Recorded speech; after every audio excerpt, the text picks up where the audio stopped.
ਸਤਿ ਸ਼੍ਰੀ ਅਕਾਲ। ਤੁਸੀਂ ਜੁੜੇ ਹੋਏ ਹੋ ਪੰਜਾਬੀ ਡੀ USA ਦੇ ਨਾਲ ਤੇ ਮੈਂ ਹਾਂ ਪ੍ਰਵੀਨ ਸ਼ਰਮਾ ਲੈ ਕੇ ਹਾਜ਼ਰ ਹਾਂ ਪ੍ਰੋਗਰਾਮ ਖਬਰ ਤੇ ਨਜ਼ਰ। ਖਬਰ ਤੇ ਨਜ਼ਰ ਪ੍ਰੋਗਰਾਮ ਦੇ ਵਿੱਚ ਕੀ ਅਹਿਮ ਤੇ ਕਈ ਖਾਸ ਖਬਰਾਂ ਨੂੰ ਲੈ ਕੇ ਚਰਚਾ ਕਰਨ ਦੇ ਲਈ ਜੁੜ ਚੁੱਕੇ ਨੇ ਪੰਜਾਬ ਤੋਂ ਸੀਨੀਅਰ ਪੱਤਰਕਾਰ, ਉੱਘੇ ਲੇਖਕ ਅਤੇ ਸਰਗਰਮ ਸਮਾਜਿਕ ਕਾਰਕੁਨ ਦੀਪਕ ਸ਼ਰਮਾ ਜਨਾਰਥਲ ਜੀ। ਸ਼ਰਮਾ ਜੀ, ਸਤਿ ਸ਼੍ਰੀ ਅਕਾਲ। ਸਵਾਗਤ ਹੈ ਜੀ ਪੰਜਾਬੀ ਡੀ USA ਦੇ। ਸਤਿ ਸ਼੍ਰੀ ਅਕਾਲ ਪ੍ਰਵੀਨ ਜੀ, ਸਾਰੇ ਦਰਸ਼ਕਾਂ ਨੂੰ, ਸਰੋਤਿਆਂ ਨੂੰ ਪਿਆਰ ਭਰੀ ਸਤਿ ਸ਼੍ਰੀ ਅਕਾਲ। ਸਤਿ ਸ਼੍ਰੀ ਅਕਾਲ ਜੀ। ਪ੍ਰੋਗਰਾਮ ਦੇ ਵਿੱਚ ਅੱਗੇ ਵਧਣ ਤੋਂ ਪਹਿਲਾਂ ਧੰਨਵਾਦ ਕਰਦੇ ਚਲੇ ਸਪਾਂਸਰਸ ਦਾ, ਜਿਹੜੇ ਜ਼ਰੀਆ ਬਣਦੇ ਨੇ ਇਹਨਾਂ ਪ੍ਰੋਗਰਾਮਾਂ ਨੂੰ ਤੁਹਾਡੇ ਤੱਕ ਪਹੁੰਚਾਉਣ ਦੇ ਲਈ। ਖਾਲਸਾ ਇੰਸ਼ੋਰੈਂਸ ਏਜੰਸੀ ਵਾਲੇ, ਜਿਨ੍ਹਾਂ ਤੋਂ ਤੁਸੀਂ ਹਰ ਤਰੀਕੇ ਦੀ ਇੰਸ਼ੋਰੈਂਸ ਲੈ ਸਕਦੇ ਹੋ। ਇੰਸ਼ੋਰੈਂਸ ਬਾਰੇ ਪਤਾ ਕਰਨ ਦੇ ਲਈ ਇਹਨਾਂ ਦਾ ਨੰਬਰ ਹੈ 468-272-2500। ਇਹ 1992 ਤੋਂ ਲਗਾਤਾਰ ਇੰਸ਼ੋਰੈਂਸ ਬਿਜ਼ਨਸ ਦੇ ਵਿੱਚ ਸ਼ਾਨਦਾਰ ਸੇਵਾਵਾਂ ਦੇ ਰਹੇ ਨੇ ਤੇ ਅਮਰੀਕਾ ਭਰ ਦੇ ਵਿੱਚ ਇੰਸ਼ੋਰੈਂਸ ਕਰਦੇ ਨੇ। ਓਬਾਮਾ ਕੇਅਰ, ਮੈਡੀਕੇਅਰ ਜਾਂ ਫਿਰ ਕਵਰਡ ਕੈਲੀਫੋਰਨੀਆ ਬਾਬਤ ਪਾਲਿਸੀ ਕਰਵਾਉਣ ਦੇ ਲਈ, ਸਲਾਹ ਲੈਣ ਦੇ ਲਈ ਅੱਜ ਹੀ ਕਾਲ ਕਰੋ 468-272-2500 ਤੇ। ਟਰਕੀਅਨ ਇਮੀਗ੍ਰੇਸ਼ਨ ਲਾ ਫਰਮ ਵਾਲੇ, ਜੇ ਟਰਕੀਅਨਾਂ, ਟੋਰਿੰਗ ਟਰਕੀਅਨਾਂ ਦੇ ਨਾਲ ਤੁਸੀਂ US ਇਮੀਗ੍ਰੇਸ਼ਨ ਬਾਬਤ ਕੋਈ ਵੀ ਸਲਾਹ ਕਰਨੀ ਹੈ, ਕੋਈ ਵੀ ਸਵਾਲ ਪੁੱਛਣਾ, ਤੇ ਇਹਨਾਂ ਦਾ ਨੰਬਰ ਹੈ 4159090503। ਗੁਰਦੀਪ ਸਿੰਘ ਬਿਰਦੀ ਕਲੋਵਿਸ, ਮਨਦੀਪ ਸਿੰਘ ਸੈਨ ਹੋਜੇ, ਓਮਕਾਰ ਸਿੰਘ ਫਰੈਜ਼ਨੋ, ਗੁਰਨਾਮ ਸਿੰਘ ਐਂਟੀਲੋਪ, ਜਰਨੈਲ ਸਿੰਘ ਸੈਟਲ, ਮਨਦੀਪ ਢਿੱਲੋਂ ਯੂਨੀਵਰਸਿਟੀ ਤੇ ਲਾਲੀ ਸਿੰਘ ਗਰੇਵਾਲ ਫਰੀਮੌਂਟ ਤੋਂ। ਇਹਨਾਂ ਸਾਰੇ ਹੀ ਸਪਾਂਸਰਸ ਦਾ ਬਹੁਤ ਬਹੁਤ ਧੰਨਵਾਦ। ਤੇ ਜੇਕਰ ਤੁਸੀਂ ਵੀ ਪੰਜਾਬੀ USA ਦੇ ਇਹਨਾਂ ਪ੍ਰੋਗਰਾਮਾਂ ਨੂੰ ਸਪਾਂਸਰ ਕਰਨਾ ਚਾਹੁੰਦੇ ਹੋ ਤਾਂ ਸਟੂਡੀਓ ਦਾ ਨੰਬਰ ਹੈ 468-272-5200। ਅੱਜ ਦਾ ਇਹ ਖਬਰ ਤੇ ਨਜ਼ਰ ਪ੍ਰੋਗਰਾਮ ਸਾਲ 2026 ਦੀ 12 ਜੂਨ ਦਾ ਪ੍ਰੋਗਰਾਮ ਹੈ ਤੇ ਦਿਨ ਅੱਜ ਸ਼ੁੱਕਰਵਾਰ ਹੈ। ਖਬਰਾਂ ਦੀ ਸ਼ੁਰੂਆਤ ਕਰੀਏ ਸ਼ਰਮਾ ਜੀ ਆਮ ਆਦਮੀ ਪਾਰਟੀ ਦੇ CM ਫੇਸ ਤੋਂ। ਆਮ ਆਦਮੀ ਪਾਰਟੀ ਨੇ ਕਹਿੰਦੇ CM ਚਿਹਰਾ ਐਲਾਨ ਦਿੱਤਾ ਤੇ ਬਾਕੀ ਦਿੱਲੀ ਨੂੰ ਭੱਜ ਗਏ ਜੀ। ਕੱਲ ਦੇਰ ਸ਼ਾਮ ਕਹਿ ਲਈਏ ਆਪਾਂ, ਬਠਿੰਡਾ ਦੇ ਵਿੱਚ ਆਮ ਆਦਮੀ ਪਾਰਟੀ ਨੇ ਰੋਡ ਸ਼ੋਅ ਰੱਖਿਆ ਸੀ ਜੀ। ਉਹ ਤੋਂ ਇੱਕ ਦਿਨ ਪਹਿਲਾਂ ਦਿੱਲੀ ਦੇ ਵਿੱਚ ਨੀਤੀ ਆਯੋਗ ਦੀ ਬੈਠਕ ਸੀ ਤੇ ਸ਼ਾਮ ਨੂੰ ਆਮ ਆਦਮੀ ਪਾਰਟੀ ਦੀ ਆਪਣੀ ਬੈਠਕ ਸੀ ਜੀ। ਉਹ ਤੋਂ ਇੱਕ ਦਿਨ ਪਹਿਲਾਂ ਕੇਜਰੀਵਾਲ ਪੰਜਾਬ ਆਏ ਸੀ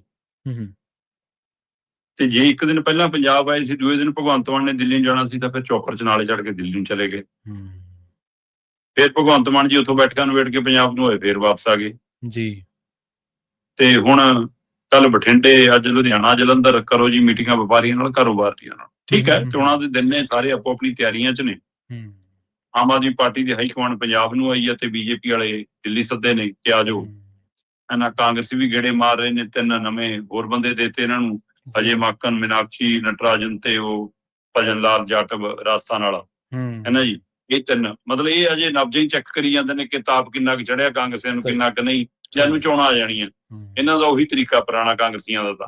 ਤਾਂ BJP ਵਾਲਿਆਂ ਨੇ ਜੇ ਦਿੱਲੀ ਸੱਦੇ ਨੇ, ਇਹਦਾ ਮਤਲਬ ਕੀ ਇਹ ਸੰਕੇਤ ਸਪਸ਼ਟ ਹੈ ਕਿ BJP ਪੂਰੀ ਤਿਆਰੀ ਇਸ ਲਈ ਕਰ ਰਹੀ ਹੈ ਕਿ ਚੋਣਾਂ ਨਵੰਬਰ 'ਚ ਹੋ ਜਾਣੀਆਂ ਨੇ। ਜੀ ਜੀ ਜੀ, ਸਹੀ ਹੈ। ਤੇ ਜਿਹੜਾ ਰੋਡ ਸ਼ੋਅ ਰੱਖਿਆ ਗਿਆ ਉਹੀ ਪੁਰਾਣਾ ਤਰੀਕਾ ਸੀ। 800-900 ਮੀਟਰ ਦੇ ਅੰਦਰ ਅੰਦਰ, ਰੱਸੇ ਦੇ ਅੰਦਰ ਅੰਦਰ ਭੀੜ ਇੰਨੀ ਦਿਖਾਓ ਕਿ ਪਤਾ ਨਹੀਂ ਕਿੰਨੀ ਆ ਗਈ, ਕੈਮਰੇ ਦਾ ਐਂਗਲ ਇਹੋ ਜਿਹਾ ਹੋਵੇ ਤੇ ਜਦੋਂ ਕਿ ਜਨਤਾ ਨਾਲੋਂ ਵੱਧ ਪੁਲਿਸ ਸੀ। ਸਹੀ ਹੈ। ਪੁਲਿਸ ਦਾ ਤਰੀਕਾਕਾਰ ਵੀ ਤੁਸੀਂ ਇੱਥੋਂ ਅੰਦਾਜ਼ਾ ਲਾ ਲਓ ਕਿ ਜਿਹੜੇ ਬਾਜ਼ਾਰ 'ਚ ਰੋਡ ਸ਼ੋਅ ਹੋਣਾ ਸੀ, ਉਸ ਬਾਜ਼ਾਰ ਦੇ ਉੱਪਰ ਵਾਲੀਆਂ ਮੰਜ਼ਿਲਾਂ 'ਚ ਜਿਹੜੇ ਦਫ਼ਤਰ, ਜੇ ਸ਼ੀਸ਼ਿਆਂ ਵਾਲਾ ਦਫ਼ਤਰ ਵੀ ਹੈ, ਉਹ 'ਚ ਜੇ ਇੱਕ ਖਿੜਕੀ ਵੀ ਹੈ ਤਾਂ ਇੱਕੋ ਖਿੜਕੀ 'ਚ ਵੀ ਪੁਲਿਸ ਵਾਲਾ ਬਿਠਾਇਆ। ਹਰੇਕ ਦੇ ਕੋਠੇ ਤੇ ਪੁਲਿਸ ਵਾਲਾ ਚਾੜਿਆ। ਦੁਕਾਨਾਂ ਜਿਹੜੇ ਖੁੱਲੀਆਂ ਨੇ ਤਾਂ ਉਹਦੇ ਅੰਦਰ ਪੁਲਿਸ ਬੈਠੀ ਆ। ਇੱਥੋਂ ਤੱਕ ਕਿ ਗਟਰਾਂ ਦੇ ਢੱਕਣ ਚੱਕ ਕੇ ਵੀ ਦੇਖੇ। ਅੱਛਾ, ਚਲੋ ਠੀਕ ਹੈ, ਸੁਰੱਖਿਆ ਵੀ ਮੁੱਖ ਮੰਤਰੀ ਨੇ ਆਉਣਾ, ਮੁੱਖ ਮੰਤਰੀ ਦੇ ਮੁੱਖ ਮੰਤਰੀ ਨੇ ਆਉਣਾ, ਸੁਪਰੀਮੋ ਨੇ ਵੀ ਆਉਣਾ। ਸੋ ਇਸ ਲਈ ਸੁਪਰ ਸਰਕਾਰਾਂ ਜਦੋਂ ਆਈਆਂ ਹੋਣ ਤਾਂ ਫਿਰ ਪੁਲਿਸ ਵਿਚਾਰੀ ਕੀ ਕਰੇ, ਉਹ ਤਾਂ ਫਿਰ ਹੁਕਮ ਦੀ ਵੱਜੀ ਆ। ਸਹੀ ਹੈ। ਕਮਾਲ ਤਾਂ ਇਹ ਹੋਇਆ ਕਿ ਰੋਡ ਸ਼ੋਅ ਜਿਹੜਾ ਕੱਢਿਆ ਉਹਦੇ ਵਿੱਚ ਮੁੱਖ ਮੰਤਰੀ ਭਗਵੰਤ ਮਾਨ ਨੂੰ ਚਿਹਰਾ ਲਾਂਤਾ। ਠੀਕ ਹੈ ਜੀ। ਮੁੱਖ ਮੰਤਰੀ ਭਗਵੰਤ ਮਾਨ ਜਿਸ ਕੰਮ ਲਈ ਜੱਦੋਜਹਿਦ ਕਰ ਰਹੇ ਸੀ ਲਗਾਤਾਰ, ਕੇਜਰੀਵਾਲ ਬਦਲਣਾ ਚਾਹੁੰਦੇ ਸੀ, ਮੁੱਖ ਮੰਤਰੀ ਅੜੇ ਸੀ ਕਿ ਵੀ ਹਟਾ ਕੇ ਦੇਖ ਲਓ। ਇਹ ਜਾਣਦੇ ਆ ਵੀ ਕੇਜਰੀਵਾਲ ਹੋਣੀ ਕਿ ਭਗਵੰਤ ਮਾਨ ਦੇ ਨਾਲ ਇੱਕ ਵੀ MLA ਸ਼ਾਇਦ ਨਹੀਂ ਜਾਊਗਾ ਨਾਲ, ਸਹੀ ਹੈ, ਤਾਂ ਵੀ ਹਟਾ ਨਹੀਂ ਸਕੇ। ਇਹਦਾ ਮਤਲਬ ਬੰਦੇ 'ਚ ਕੁਛ ਤਾਂ ਹੈ ਜੀ। ਭਗਵੰਤ ਮਾਨ ਦਾ ਬਦਲ ਆਮ ਆਦਮੀ ਪਾਰਟੀ ਨੂੰ ਆਪਣੇ ਘਰ 'ਚ ਨਹੀਂ ਲੱਭ ਰਿਹਾ। ਸਹੀ ਹੈ। ਤੇ ਵਿਰੋਧੀਆਂ ਨੂੰ ਉਹਦੇ ਬੋਲਾਂ ਦਾ ਤੋੜ ਨਹੀਂ ਲੱਭ ਰਿਹਾ। ਕੰਮ ਡੱਕਾ ਹੋਵੇ ਨਾ ਹੋਵੇ, ਪੰਜਾਬ ਦਾ ਕੁਝ ਸਵਰੇ ਨਾ ਸਵਰੇ, ਰੰਗਲੇ ਪੰਜਾਬ ਦੇ ਰੰਗ ਮੁੱਕੇ ਰਹਿਣ, ਪਰ ਭਗਵੰਤ ਮਾਨ ਤੋਂ ਵਿਰੋਧੀ ਧਿਰਾਂ ਇਸ ਗੱਲੋਂ ਡਰਦੀਆਂ ਕਿ ਪਤਾ ਨਹੀਂ ਉਹਨੇ ਤਾਂ ਕੱਚੇ 'ਚ ਉਤਰ ਕੇ ਕੀ ਕਹਿ ਜਾਣਾ ਤੇ ਅਸੀਂ ਕੀ ਕਰਾਂਗੇ। ਸਹੀ ਹੈ, ਬਿਲਕੁਲ। ਮਤਲਬ ਜਦੋਂ ਤੁਹਾਨੂੰ ਇਹ ਪਤਾ ਕਿ ਤੁਸੀਂ ਉਹਨੂੰ ਜਵਾਨ ਦੇ ਆਧਾਰ ਦੇ ਉੱਤੇ ਘੇਰ ਹੀ ਨਹੀਂ ਸਕਦੇ ਤਾਂ ਮੁੱਦੇ ਤਾਂ ਉਭਾਰ ਲਓ। ਮੁੱਦੇ ਤੁਹਾਨੂੰ ਉਭਾਰਨੇ ਨਹੀਂ ਆਉਂਦੇ। ਉਹਦਾ ਤੇ ਉੱਧਰ ਕੇਜਰੀਵਾਲ ਹੋਰਾਂ ਨੂੰ ਲੱਗਦਾ ਕਿ ਜੇ ਮੈਂ ਭਗਵੰਤ ਮਾਨ ਨੂੰ ਹਟਾ ਕੇ ਹੋਰ ਪਾਸੇ ਦੇਖਦਾ ਤਾਂ ਬਾਈ ਇਹਦੀ ਜਿਹੜੀ ਪਿੰਡੂ ਧਰਾਤਲ ਹੈ, ਇਹਦਾ ਜਿਹੜਾ ਪਿੰਡੂ ਬੋਲਪਣ ਦਾ ਅੰਦਾਜ਼ ਹੈ, ਮੌਕੇ ਤੇ ਨਰੇਟਿਵ ਕਿੱਸਾ ਕਹਾਣੀ ਘੜਨ ਦਾ ਜਿਹੜਾ ਤਰੀਕਾ ਹੈ, ਜਿਹੜਾ ਉਹ ਕਲਾਕਾਰੀ ਵਾਲਾ ਕਣ ਹੈ ਨਾ, ਉਹਨੇ ਮੇਰੀ ਪੰਜਾਬ ਚ ਕਜੀਅਤ ਕਰਾ ਦੇਣੀ ਹੈ, ਮੇਰੀ ਮੰਜੀ ਠੋਕ ਦੇਣੀ ਹੈ। ਹੋਰ ਕੁਝ ਹੋਵੇ ਨਾ ਹੋਵੇ, ਭੀੜ ਜ਼ਰੂਰ ਇਹਨੂੰ ਸੁਣਨਾ ਆਊਗੀ। ਸਹੀ ਹੈ, ਬਿਲਕੁਲ। ਇਹ ਡਰ ਕੇਜਰੀਵਾਲ ਨੂੰ ਭਗਵੰਤ ਮਾਨ ਤੋਂ ਅਗਾਂਹ ਨਹੀਂ ਦੇਖਣ ਦੇ ਰਿਹਾ। ਇਸ ਲਈ ਕੱਲ ਰੋਡ ਸ਼ੋਅ ਦੇ ਵਿੱਚ ਕਹਿਤਾ ਕਿ ਚੋਣਾਂ ਨਵੰਬਰ 'ਚ ਹੋ ਸਕਦੀ। ਕੇਜਰੀਵਾਲ ਜੀ ਕਹਿੰਦੇ ਕਿ ਅਸੀਂ ਮੁੱਖ ਮੰਤਰੀ ਭਗਵੰਤ ਮਾਨ ਦੇ ਚਿਹਰੇ ਨਾਲੇ ਨਾਮ ਨਾਲੇ ਜਾਵਾਂਗੇ ਚੋਣਾਂ। ਜੀ ਜੀ ਜੀ, ਬਿਲਕੁਲ ਸਹੀ ਗੱਲ ਹੈ ਜੀ, ਐਲਾਨ ਹੋ ਗਿਆ। ਤੇ ਫਿਰ ਖੁਸ਼ੀ ਤਾਂ ਮਨਾਉਣੀ ਹੋ ਸੀ ਵੀ ਢੋਲ ਬਾਜੇ ਬੱਜੇ। ਮੈਂ ਕਮਾਲ ਹੈ, ਮੇਰੇ ਕੋਲ ਫੁਟੇਜ ਪਈ ਹੈ, ਜੇ ਕੋਈ ਚਾਹਵੇ ਤਾਂ ਮੈਂ ਦਿਖਾ ਦੂੰਗਾ ਕਿ ਵੀ ਇਹ ਕਮਾਲ ਸੀ। ਰੋਡ ਸ਼ੋਅ ਦੇ ਵਿੱਚ 3 ਚੀਜ਼ਾਂ ਦੇਖਣ ਵਾਲੀਆਂ ਸੀ। ਠੀਕ ਹੈ। ਪਹਿਲੀ ਤਾਂ ਆਪਾਂ ਇੱਕ ਗੱਲ ਚਲੋ ਆਪਾਂ ਕਰਕੇ ਹੀ ਹਟੇ ਆ ਕਿ ਇਹਨਾਂ ਦਾ ਤਰੀਕਾ ਕਰੋ, ਇਹਦਾ 800-900 ਮੀਟਰ ਦੇ ਵਿੱਚ ਰੰਗ ਦੇ ਬਸੰਤੀ ਚੋਲਾ, ਗੀਤ ਲਾ ਲਓ ਤੇਰੇ ਯਾਰ ਨੂੰ ਦੱਬਣ ਨੂੰ ਫਿਰਦੇ ਨੇ, ਏਦਾਂ ਗੀਤ ਲਾ ਲਓ ਤੇ ਉਹਨਾਂ ਇੱਕ ਕਰਕੇ ਭਰੇ ਚੱਲ ਜਾਓ। ਕੱਲ੍ਹ ਵਾਲੇ ਰੋਡ ਸ਼ੋਅ ਦੇ ਵਿੱਚ ਪੁਲਿਸ ਵੱਧ ਸੀ, ਸਮਰਥਕ ਘੱਟ ਸੀ, ਤੇ ਜਿੰਨੇ ਸਮਰਥਕ ਆਏ ਉਹਨਾਂ ਚੋਂ ਬਠਿੰਡਾ ਗਾਇਬ ਸੀ। ਇਹ ਆਪਣੇ ਆਪ ਸਵਾਲ ਹੈ ਕਿ ਤੁਸੀਂ ਬਠਿੰਡਾ 'ਚ ਰੋਡ ਸ਼ੋਅ ਕਰੋ, ਬਠਿੰਡਾ ਦੇ ਬਾਜ਼ਾਰ 'ਚ ਕਰੋ, ਬਾਜ਼ਾਰ ਦੇ ਲੋਕਾਂ ਨੂੰ ਕਹਿ ਦਿਓ ਕਿ ਬਾਹਰ ਨਹੀਂ ਨਿਕਲਣਾ, ਸ਼ਹਿਰ ਵਾਲਿਆਂ ਨੂੰ ਕਹਿ ਦਿਓ ਬਾਹਰ ਨਹੀਂ ਨਿਕਲਣਾ, ਤੇ ਫਿਰ ਅਗਲੇ ਆਏ ਨਹੀਂ ਰੋਡ ਸ਼ੋਅ 'ਚ। ਸਹੀ ਹੈ। ਬਠਿੰਡਾ ਨਹੀਂ ਆਇਆ ਰੋਡ ਸ਼ੋਅ 'ਚ, ਕੋਈ ਮਾਨਸਾ ਤੋਂ ਆਇਆ, ਕੋਈ ਸੰਗਰੂਰ ਤੋਂ ਆਇਆ, ਕੋਈ ਧੂਰੀ ਤੋਂ ਆਇਆ, ਕੋਈ ਕਿਤੋਂ ਆਇਆ, ਬਾਹਰੋਂ ਤੁਰੇ ਫਿਰੇ ਜੀ। ਇੱਕ ਪਹਿਲੂ ਤਾਂ ਇਹ। ਦੂਜਾ ਪਹਿਲੂ, ਬਠਿੰਡਾ ਹੀ ਗੈਰ ਹਾਜ਼ਰ ਨਹੀਂ ਹੋਇਆ, ਬਠਿੰਡਾ ਤੇ ਲੰਬੀ ਦੇ MLA ਵੀ ਗੈਰ ਹਾਜ਼ਰ ਸੀ। ਲੰਬੀ ਤੋਂ ਵਿਧਾਇਕ ਨੇ, ਗੁਰਮੀਤ ਖੁੱਡੀਆਂ ਮੰਤਰੀ ਨੇ ਜੀ। ਸਹੀ ਹੈ। ਰੋਡ ਸ਼ੋਅ 'ਚ ਨਹੀਂ ਆਏ। ਚਲੋ ਆਪਾਂ ਕਹਿ ਦਈਏ ਹਲਕਾ ਹੋਰ ਹੈ, ਉਹਦਾ ਕੀ ਨਾਂ ਹੈ ਜਿਹੜਾ ਗਿੱਲ ਹੈ, ਜਗਰੂਪ ਗਿੱਲ। ਜਗਰੂਪ ਗਿੱਲ ਤਾਂ MLA ਉੱਥੋਂ ਹੀ ਆ, ਬਠਿੰਡੇ ਤੋਂ। ਸਹੀ ਹੈ। ਆਮ ਆਦਮੀ ਪਾਰਟੀ ਦਾ ਹੀ ਹੈ। ਸਹੀ ਹੈ। ਗਿਆ ਤਾਂ ਨਹੀਂ ਨਾ ਕਿਤੇ, ਉਹ ਕਿਉਂ ਨਹੀਂ ਆਇਆ ਜੀ? ਤੁਹਾਡਾ ਮੌਜੂਦਾ MLA ਵੀ ਨਹੀਂ ਆਉਂਦਾ, ਤੁਹਾਡਾ ਜਿਹੜਾ ਬੰਦਾ ਮੰਤਰੀ ਹੋਵੇ ਉਸ ਬਠਿੰਡਾ ਤੋਂ MP ਦੀ ਚੋਣ ਲੜਿਆ ਹੋਵੇ ਉਹ ਵੀ ਨਹੀਂ ਆਉਂਦਾ।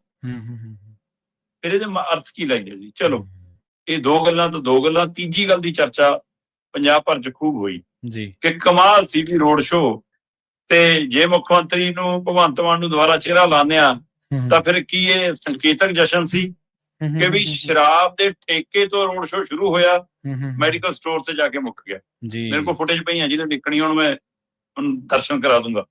ਜੀ ਜੀ। ਸੋ ਇਹ ਕਮਾਲ ਹੈ ਕਿ ਮਤਲਬ ਹੋਰ ਕੋਈ ਥਾਂ ਹੀ ਨਹੀਂ ਲੱਭੀ, ਸ਼ੁਰੂ ਕਰ ਲਈ ਤੁਹਾਨੂੰ। ਠੇਕੇ ਤੋਂ ਸ਼ੁਰੂ ਕਰਕੇ ਮੈਡੀਕਲ ਸਟੋਰ ਤੇ ਰੋਡ ਸ਼ੋਅ ਨਿਬੜ ਗਿਆ। ਚਲੋ ਜੀ। ਸੋ ਅਗਲੇ ਨੇ ਮੁੱਖ ਮੰਤਰੀ ਦਾ ਚਿਹਰਾ ਲਾਉਂਤਾ, ਹੁਣ ਬਾਕੀ ਪਾਰਟੀਆਂ ਦੇਖਦੇ ਆ ਕੀ ਕਰਦੇ ਆ, ਉਹਨਾਂ ਦੇ ਮੰਥਨ ਚੱਲ ਰਹੇ ਨੇ, ਅਜੇ ਗਿਣਤੀ ਮਿਣਤੀ ਚੱਲ ਰਹੀ ਆ। ਸੋ ਦੇਖਦੇ ਆ ਕੀ ਹੁੰਦਾ ਜੀ। ਜੀ ਬਿਲਕੁਲ। ਤੇ ਅਗਲੀ ਖਬਰ ਦੇ ਵੱਲ ਵਧੀਏ। ਤੁਸੀਂ ਲੰਬੀ ਦੇ MLA ਦਾ ਜ਼ਿਕਰ ਕੀਤਾ, ਮੰਤਰੀ ਸਾਹਿਬ ਦਾ ਜ਼ਿਕਰ ਕੀਤਾ, ਤੇ ਗੁਰਮੀਤ ਖੁੱਡੀਆਂ ਦੀ ਕਹਿੰਦੇ ਕਿਉਂ ਕਰਵਾਈ ਆਪ ਜੀ ਨੇ ਜਸੂਸੀ? ਜੀ ਇਹ ਮਾਮਲਾ ਨਾ ਬਹੁਤ ਦੇਰ ਤੋਂ ਚਰਚਾ 'ਚ ਹੈ। ਕਾਫੀ ਦੇਰ ਤੋਂ ਇਸ ਗੱਲ ਦੇ ਪਹਿਲੂ ਆ ਰਹੇ ਨੇ ਕਿ ਕੁਝ ਆਪਣੇ ਹੀ ਸਾਥੀਆਂ ਦੀ, ਕੁਝ ਆਪਣੇ ਹੀ ਵਿਧਾਇਕਾਂ ਦੀ ਪਾਰਟੀ ਪੱਧਰ ਤੇ, ਸਰਕਾਰ ਪੱਧਰ ਤੇ ਕੀ ਜਸੂਸੀ ਹੋ ਰਹੀ ਹੈ। ਪਰ ਜਦੋਂ ਤੱਕ ਕੋਈ ਬੰਦਾ ਉਂਗਲ ਖੜੀ ਕਰਕੇ ਕਵੇ ਨਾ, ਜਾਂ ਕੋਈ ਤੱਥ ਸੱਚ ਸਾਹਮਣੇ ਨਾ ਆਉਣ, ਤਦ ਤੱਕ ਗੱਲ ਕਿਵੇਂ ਕਰੀਏ? ਵੈਸੇ ਪੰਜਾਬ ਦੇ ਵਿੱਚ ਜਾਂ ਭਾਰਤ ਦੇ ਵਿੱਚ ਜਸੂਸੀ ਵਾਲਾ ਕੋਈ ਇਹ ਨਵਾਂ ਪਹਿਲੂ ਨਹੀਂ ਹੈ ਜੀ। ਹਮੇਸ਼ਾ ਇਹ ਮਾਮਲੇ ਉੱਠਦੇ ਰਹੇ ਨੇ ਜੀ ਕਿ ਸਰਕਾਰਾਂ ਸਾਡੇ ਫੋਨ ਟੈਪ ਕਰਦੀਆਂ ਜੀ, ਸਾਡੀ ਜਸੂਸੀ ਕਰਾਉਂਦੀਆਂ ਜੀ, ਸਿਕਿਉਰਿਟੀ 'ਚ ਇੱਕ ਅੱਧਾ ਬੰਦਾ ਅਜਿਹਾ ਲਾਉਂਦੀਆਂ ਜੀ ਜਿਹੜਾ ਉਵੇਂ ਨਿਗਰਾਨੀ ਰੱਖਦਾ ਜੀ।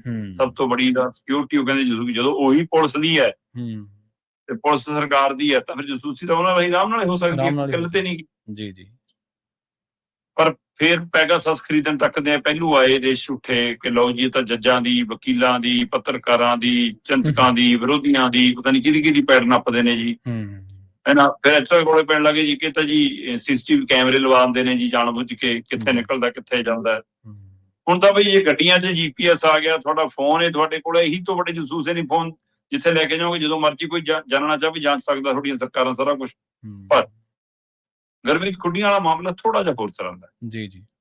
ਇਸ ਟੈਕਨੋਲੋਜੀ ਦੇ ਯੁੱਗ ਦੇ ਵਿੱਚ ਗੁਰਮੀਤ ਖੁੱਡੀਆਂ ਕੋਲ ਪੰਜਾਬ ਸਰਕਾਰ ਦੀ, ਉਹ ਪੰਜਾਬ ਪੁਲਿਸ ਦੀ ਸਿਕਿਉਰਿਟੀ ਹੈ, ਉਹਦੇ ਵਿੱਚੋਂ ਹੀ ਜੇ ਜਾਣਨਾ ਚਾਹਵੇ ਸਰਕਾਰ ਪੁਲਿਸ ਜਦੋਂ ਮਰਜ਼ੀ ਕੋਈ ਜਾਂਚ ਸਕਦੀ ਹੈ, ਜਾਣ ਸਕਦੀ ਹੈ, ਹੂੰ ਉਹਦੇ ਬਜਾਏ ਬੰਦੇ ਮਗਰ ਲਾਏ। ਠੀਕ ਹੈ। ਅੱਛਾ।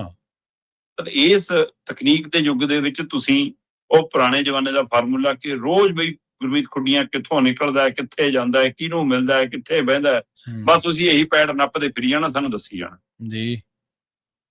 ਤੇ ਖੁੱਡੀਆਂ ਤੇ ਉਹਦੀ ਸਿਕਿਉਰਿਟੀ ਨੇ ਨੋਟ ਕਰਨਾ ਸ਼ੁਰੂ ਕੀਤਾ ਕਿ ਕੁਝ ਬੰਦੇ ਪਿੱਛਾ ਕਰਦੇ ਆ ਆਪਣਾ। ਠੀਕ ਹੈ।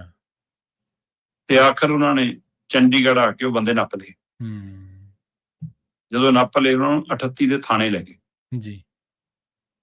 ਜਦੋਂ ਥਾਣੇ ਬੈਠੇ ਤਾਂ ਇੱਕ ਵਾਰ ਤਾਂ ਬਾਬਰੋਲਾ ਉੱਠਿਆ ਤੇ ਬਾਅਦ ਚੋਂ ਬਸ ਪਾਣੀ ਦੇ ਬੁਲਬੁਲੇ ਵਾਂਗ ਬੈਠ ਗਿਆ। ਠੀਕ ਆ। ਅੱਛਾ। ਕਿਉਂਕਿ ਜੇ ਪ੍ਰਵੀਨ ਜੀ ਬੀਜੇਪੀ ਨੇ, ਕਾਂਗਰਸ ਨੇ, ਅਕਾਲੀਆਂ ਨੇ ਜਾਂ ਕਿਸੇ ਕੇਂਦਰ ਦੀ ਕਿਸੇ ਏਜੰਸੀ ਨੇ ਜਾਂ ਕਿਸੇ ਹੋਰ ਸੂਬੇ ਨੇ ਜਾਂ ਕਿਸੇ ਹੋਰ ਧਿਰ ਨੇ ਜਸੂਸੀ ਕਰਾਈ ਹੁੰਦੀ, ਸਰਕਾਰ ਤਾਂ ਕੱਪੜੇ ਫਾੜ ਦਿੰਦੀ। ਸਹੀ ਗੱਲ ਹੈ, ਬਿਲਕੁਲ। ਪੰਜਾਬ ਸਰਕਾਰ ਤਾਂ ਪ੍ਰੈਸ ਕਾਨਫਰੰਸਾਂ ਕਰ ਦਿੰਦੀ। ਸਹੀ ਹੈ। ਪਰ ਮਾਮਲਾ ਥਾਣੇ 'ਚ ਕਿਵੇਂ ਖਤਮ ਹੋ ਗਿਆ? ਨਾ ਖੁੱਡੀਆਂ ਬੋਲੇ, ਨਾ ਜਿਹੜੇ ਜਸੂਸੀ ਕਰ ਰਹੇ ਸੀ ਨਾ ਉਹ ਬੋਲੇ, ਨਾ ਜਿਹੜੀ ਸਿਕਿਉਰਿਟੀ ਨੇ ਫੜਿਆ ਸੀ ਨਾ ਉਹ ਬੋਲੇ। ਅੱਛਾ। ਵਾਹ। ਕਿਉਂ ਬਈ? ਇਹਦਾ ਅਰਥ ਕੀ ਲਾਈਏ ਫਿਰ? ਇਹਦਾ ਮਤਲਬ ਘਰ ਦੇ ਹੀ ਬੰਦੇ ਸੀ, ਆਪਣੇ ਹੀ ਨਿਕਲੇ ਜੀ, ਆਪਣੀ ਉਹ ਪਾਰਟੀ ਦੇ ਨਿਕਲੇ, ਆਪਣੀ ਉਹ ਸਰਕਾਰ ਦੇ ਨਿਕਲੇ, ਆਪਣੀ ਹਾਈ ਕਮਾਂਡ ਦੇ ਭੇਜੇ ਨਿਕਲੇ। ਸਹੀ ਹੈ। ਹੁਣ ਕਹਿੰਦੇ ਜੀ ਪੁਲਿਸ ਵਾਲਿਆਂ ਨੇ ਜਦੋਂ ਪੁੱਛ ਕੇ ਸ਼ੁਰੂ ਕੀਤੀ ਤਾਂ ਕਨੈਕਸ਼ਨ ਜਾ ਕੇ ਪੰਜਾਬ ਪੁਲਿਸ ਤੋਂ ਲੈ ਕੇ ਗ੍ਰਹਿ ਮੰਤਰੀ ਜੀ ਸਾਹਿਬ ਦੇ ਦਫ਼ਤਰ ਤੱਕ ਨੂੰ ਤੁਰ ਪਿਆ। ਠੀਕ ਆ। ਅੱਛਾ। ਤੇ ਗ੍ਰਹਿ ਮੰਤਰੀ ਵੀ ਭਗਵੰਤ ਮਾਨ ਨੇ ਤੇ ਭਗਵੰਤ ਮਾਨ ਦੇ ਮੁਖੀ ਕੇਜਰੀਵਾਲ ਨੇ। ਫਿਰ ਕਿਤੇ ਹੋ ਰਹੀ ਸੀ ਜੀ ਤੁਸੀਂ ਤੇ ਕਿਉਂ ਹੋ ਰਹੀ ਸੀ ਜੀ? ਗੁਰਮੀਤ ਖੁੱਡੀਆਂ ਕਹਿੰਦਾ ਕਿ ਉਹਨਾਂ ਨੇ ਸਰਕਾਰ ਨੂੰ ਸੁਨੇਹਾ ਦੇਤਾ। ਫਿਰ ਇਹ ਤੋਂ ਬਾਅਦ ਕਹਿੰਦੇ ਖੁੱਡੀਆਂ ਨੇ ਕਿਹਾ ਕਿ ਆਹ ਕੀ ਕਰੀ ਜਾਂਦੇ ਹੋ, ਜੇ ਉਹੀ ਲੈਣਾ ਅਸਤੀਫਾ ਮੈਨੂੰ ਦੱਸੋ, ਮੈਂ ਲਿਖ ਕੇ ਦੇ ਦੇਣਾ, ਲੈ ਲਓ ਅਸਤੀਫਾ।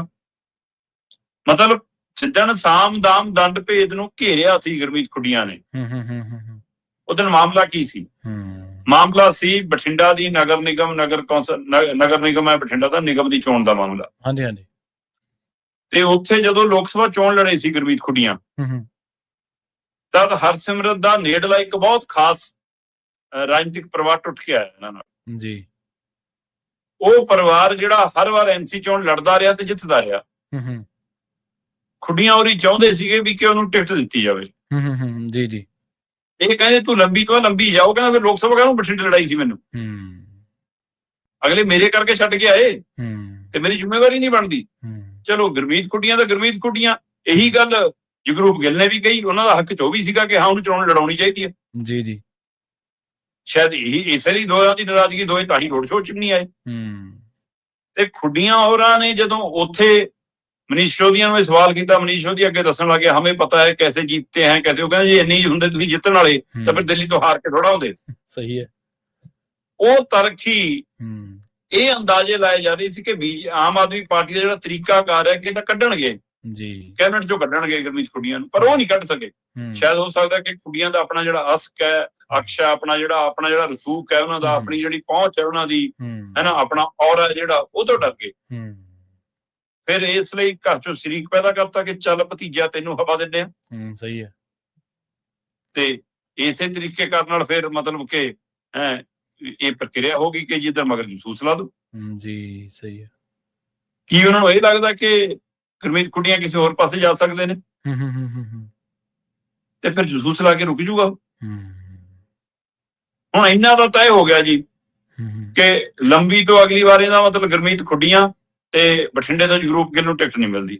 ਇਹਦਾ ਮਤਲਬ 32-40 ਜਿਹੜੀ ਟਿਕਟ ਕੱਟਣੀ, ਉਹਨਾਂ 'ਚ ਦੋ ਨਾਮ ਹੋਰ ਸਾਫ਼ ਹੋ ਗਏ। ਹੋ ਰਹੇ। ਸਹੀ ਹੈ, ਬਿਲਕੁਲ। ਸੁਰਜੀਤ ਸਿੰਘ ਰੱਖੜਾ ਨੂੰ ਭਗਵੰਤ ਮਾਨ ਲੈ ਕੇ ਆਏ, ਕੇਜਰੀਵਾਲ ਮੂੰਹ ਫਲਾਈ ਫਿਰਦੇ ਆ ਕਿ ਜਾਂ ਤਾਂ ਮੇਰੀ ਸਹਿਮਤੀ ਨਾਲ ਲਿਆਉਂਦੇ ਤੇ ਹੁਣ ਫਿਰ ਟਿਕਟ ਵੀ ਆਪੇ ਦੇ ਲਿਓ ਫਿਰ। ਅੱਛਾ। ਵੈਸੇ ਭਗਵੰਤ ਮਾਨ ਕਹਿੰਦੇ ਤਾਂ ਇਹ ਸੀਗਾ ਕਿ ਦਿੱਲੀ ਤੋਂ ਸ਼ਤਾਬਦੀਆਂ ਟਿਕਟਾਂ ਮਿਲਦੀਆਂ ਹੈ ਨਾ, ਪੰਜਾਬ ਤੋਂ ਮਿਲਣਗੀਆਂ, ਪਰ ਤੁਹਾਨੂੰ ਤਾਂ ਕੇਜਰੀਵਾਲ ਐਲਾਨ ਰਿਹਾ, ਇਹਦਾ ਮਤਲਬ ਕੇਜਰੀਵਾਲ ਦੱਸ ਰਿਹਾ ਕਿ ਅਜੇ ਵੀ ਮੈਂ ਸੁਪਰੀਮੋ ਹੈ। ਸਹੀ ਹੈ। ਤੁਸੀਂ ਟਿਕਟਾਂ ਮੈਂ ਤੈਅ ਕਰੂੰਗਾ ਟਿਕਟਾਂ। ਸਹੀ ਹੈ, ਬਿਲਕੁਲ। ਤੇ ਫਿਰ ਇੱਕ ਅਨਾਰ 3 ਬਿਮਾਰ ਤਾਂ ਪਹਿਲਾਂ ਦਿਖਣ ਲੱਗ ਗਏ ਜੀ। ਜੇ ਮਤਲਬ ਕਿ ਸੁਰਜੀਤ ਰੱਖੜਾ ਨੂੰ ਤੁਸੀਂ ਟਿਕਟ ਦੇਣਾ ਚਾਹੁੰਦੇ ਹੋ ਜੀ, ਸੁਪਰੀਮੋ ਦਾ ਆਸ਼ੀਰਵਾਦ ਹੈਗਾ ਮਤਲਬ ਕਿ ਕਿਸੇ ਦੂਸਰੇ ਬੰਦੇ ਨਾਲ, ਤੇ ਤੀਜਾ ਬੰਦਾ ਤੁਹਾਡਾ MLA ਆ। ਸੋ ਇੱਥੋਂ ਅੰਦਾਜ਼ਾ ਲਾ ਲਓ ਕਿ ਇਹਦਾ ਮਤਲਬ ਕੀ ਸਥਿਤੀ ਆ ਜੀ। ਹੁਣ ਉੱਥੋਂ ਕੈਪਟਨ ਅਮਰਿੰਦਰ ਸਿੰਘ ਦਾ ਜਿਹੜਾ ਬੰਦਾ OSD ਰਿਹਾ ਹਰਚੰਦ ਸਿੰਘ ਬਰਸਟ, ਕਹਿੰਦੇ ਜੀ ਉਹਨੂੰ ਕੇਜਰੀਵਾਲ ਦਾ ਆਸ਼ੀਰਵਾਦ ਆ ਕਿ ਤੈਨੂੰ ਟਿਕਟ ਦੇਵਾਂਗੇ। ਉਹ ਤਾਂ ਮੁਲਾਕਾਤ ਕਰਕੇ ਬਕਾਇਦਾ। ਤੇ ਜੇ ਉਹਨੂੰ ਟਿਕਟ ਤੁਸੀਂ ਦੇਣੀ ਆ ਤੇ ਰੱਖੜਾ ਨੂੰ ਟਿਕਟ ਭਗਵੰਤ ਮਾਨ ਨੇ ਦੇਣੀ ਆ, ਮੌਜੂਦਾ MLA ਉੱਥੋਂ ਜੋੜਾ ਮਾਜਰਾ ਤੇ 3 ਹੋ ਗਏ ਜੀ। ਤਿੰਨਾਂ ਚੋਂ ਇੱਕ ਨੂੰ ਪਾਰਟੀ ਦੀ ਟਿਕਟ ਮਿਲੂ, 2 ਫਿਰ ਬਾਗੀ। ਸਹੀ ਹੈ। ਇਹਦਾ ਮਤਲਬ ਇਹ ਦ੍ਰਿਸ਼ ਕਿੰਨੇ ਥਾਵਾਂ ਤੇ ਹੋਣਾ ਜੀ ਹੁਣ। ਤਾਂ ਇੱਥੋਂ ਸਾਫ਼ ਹੈ ਕਿ ਆਮ ਆਦਮੀ ਪਾਰਟੀ ਦੇ ਅੰਦਰ ਐਸੀ ਹਲਚਲ ਹੈ ਕਿ ਉਹਨਾਂ ਨੇ ਆਪਣੇ ਬੰਦਿਆਂ ਦੀ, ਉਹ ਆਪਣੇ ਮੰਤਰੀਆਂ ਦੀ ਉਹ ਜਸੂਸੀ ਕਰਾਉਣੀ ਤੱਕ ਸ਼ੁਰੂ ਕਰਾਤੀ। ਜੇ ਤੁਹਾਨੂੰ ਆਪਣੇ MLA ਤੇ ਆਪਣੇ ਮੰਤਰੀਆਂ ਤੇ ਯਕੀਨ ਨਹੀਂ ਤਾਂ ਪੰਜਾਬ ਤੁਹਾਡੇ ਤੇ ਯਕੀਨ ਕਿਉਂ ਕਰੇ? ਬਿਲਕੁਲ ਬਿਲਕੁਲ, ਇਹ ਆਪਣੇ ਆਪ ਸਵਾਲ। ਇਹਦਾ ਮਤਲਬ ਜਿਹੜੇ ਤੁਸੀਂ ਦਿੱਲੀ ਵਾਲੇ ਬੰਦੇ ਨਾਲ ਲਾਏ ਨੇ, ਅਫਸਰਾਂ ਦੇ ਨਾਲ, ਅਧਿਕਾਰੀਆਂ ਦੇ ਨਾਲ, ਮੰਤਰੀਆਂ ਦੇ ਨਾਲ, ਮੁੱਖ ਮੰਤਰੀਆਂ ਦੇ ਨਾਲ, ਉਹਨਾਂ ਨੂੰ ਸਹਾਇਕ ਸਮਝੀਏ ਕਿ ਜਸੂਸ ਸਮਝੀਏ ਵੀ ਦੱਸ ਜੀ। ਬਿਲਕੁਲ ਸ਼ਰਮਾ ਜੀ, ਤੁਸੀਂ ਇੱਕ ਗੱਲ ਕਹਿਣੇ ਹੁੰਦੇ ਆ ਅਕਸਰ ਹੀ ਕਿ ਬਈ ਹੁਣ ਰਾਜਨੀਤੀ ਦਾ ਕੋਈ ਸਿਧਾਂਤ ਨਹੀਂ ਹੈ। ਜੇ ਸਿਧਾਂਤ ਹੁੰਦਾ ਤੇ ਫਿਰ ਉਹ ਆਪਣੇ ਬੰਦੇ ਦੀ ਜਸੂਸੀ ਥੋੜ੍ਹਾ ਕਰਵਾਉਂਦੇ, ਜਿਹੜੇ ਸਿਧਾਂਤ ਵਾਲੇ ਲੋਕ ਨੇ ਉਹਨਾਂ ਨੂੰ ਤਾਂ ਫਿਰ ਲੱਗਦਾ ਕਿ ਇਹ ਚੀਜ਼ਾਂ ਦੇਣੀਆਂ ਆਉਣਗੀਆਂ। ਚੀਜ਼ ਉਹਦਾ ਵਿਚਾਰਦੇ ਨੇ ਬਹੁਤ ਸਾਰੀਆਂ ਚੀਜ਼ਾਂ ਤੋਂ, ਨੈਤਿਕ ਪੱਖ ਤੋਂ, ਮੋਰਲ ਗਰਾਊਂਡ ਤੋਂ ਚੀਜ਼ਾਂ ਨੂੰ ਵਿਚਾਰਿਆ ਜਾਂਦਾ। ਪਰ ਇੱਥੇ ਦੇਖ ਲਓ ਤੁਸੀਂ ਸਾਰਾ ਕੁਝ ਜਿਹੜਾ ਉਹ ਤਾਰ-ਤਾਰ ਕੀਤਾ ਪਿਆ। ਅਗਲੀ ਗੱਲ ਕਰੀਏ ਪੰਜਾਬ ਦੇ ATM ਦੀ, ਕਹਿੰਦੇ ਖਾਲੀ ਹੋ ਗਏ ਜੀ ਪੰਜਾਬ ਦੇ ATM ਤਾਂ। ਇਹ ਆਪਾਂ ਪਹਿਲਾਂ ਵੀ ਦਰਸ਼ਕਾਂ ਦੇ ਧਿਆਨ 'ਚ ਮਾਮਲੇ ਲਿਆਉਂਦੇ ਰਹੇ ਹਾਂ ਕਿ ਨਗਦ ਨਿਕਾਸੀ 'ਚ ਕਿੱਲਤ ਕਾਫੀ ਆ ਰਹੀ ਹੈ ਜੀ। ਬੈਂਕਾਂ 'ਚੋਂ ਨਗਦ ਰਾਸ਼ੀ ਜੇ ਕਢਾਉਣ ਜਾਓ ਤਾਂ ਉਹ ਪੂਰੀ ਮਿਲਦੀ ਨਹੀਂ। ਜੇ ਕੋਈ 5 ਲੱਖ ਕਢਾਉਣ ਜਾਂਦਾ ਤਾਂ ਉਹਨੂੰ ਮਸਾਂ ਲੱਖ ਰੁਪਈਆ 2 ਲੱਖ ਰੁਪਈਆ ਦਿੰਦੇ ਨੇ। ਜੇ ਕੋਈ ਲੱਖ 2 ਲੱਖ ਕਢਾਉਣਾ ਤਾਂ ਉਹਨੂੰ 30-40 ਹਜ਼ਾਰ 50 ਰੁਪਈਆ ਫੜਾ ਦਿੰਦੇ ਨੇ। ਜੇ ਕਹਿੰਦੇ ਨੇ ਅੱਜ ਕੈਸ਼ ਆਇਆ ਨਹੀਂ ਜੀ, 4 ਘੰਟੇ ਨੂੰ ਆਊਗਾ ਜੀ, ਕੱਲ ਨੂੰ ਆਊਗਾ ਜੀ, ਖਤਮ ਹੋ ਗਿਆ ਜੀ, ਹੈ ਨਾ। ਇਹ ਮਸਲੇ ਬਣੇ ਹੋਏ ਨੇ।